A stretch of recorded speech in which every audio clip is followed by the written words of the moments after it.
येवला पालिका निवडणुकीच्या मतदानानंतर 8 दिवस उलटले तरी नगराध्यक्ष पदाच्या अत्यंत चुरशीच्या दुरंगी लढतीमुळे अंदाज आणि आकडेमोडीची चर्चा कायम आहे। सर्वाधिक 14,000 मुस्लिम मतदार असल्यानं त्यांची मते निर्णायक ठरतील असा सर्वसाधारण अंदाज आहे। मंत्री छगन भुजबळ यांच्या नेतृत्वाखालील राष्ट्रवादी राजेंद्र लोणारी आणि आमदार दराडे बंधूंच्या शिवसेनेमध्ये रुपेश दराडे मुख्य लढत झाली। हिंदू बहुल भागात दोन्ही उमेदवारांना 50-50 मते मिळण्याचा अंदाज आहे, परंतु मुस्लिम मतांबाबत दोन्ही बाजूंनी ठाम दावे केले जात आहेत।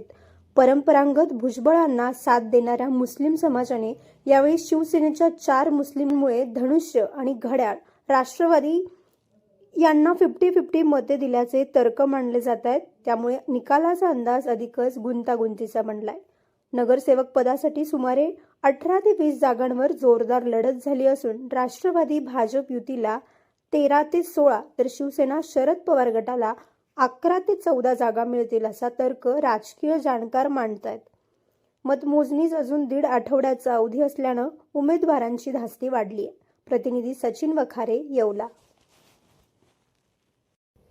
तुमच्या सर्व समारंभांसाठी एकमेव ठिकाण वर्मा लॉन्स। आनंदाचे क्षण, स्वप्नपूर्ती क्षणांसाठी वर्मा लॉन्स। विस्तीर्ण आणि हिरवळयुक्त प्रशस्त लॉन, पार्किंगसह अनेक सुविधा उपलब्ध। वर्मा लॉन्स, ठिकाण येवला, नाशिक रोड, एरंडगाव। एक वेळ अवश्य भेट द्या वर्मा लॉन्सला।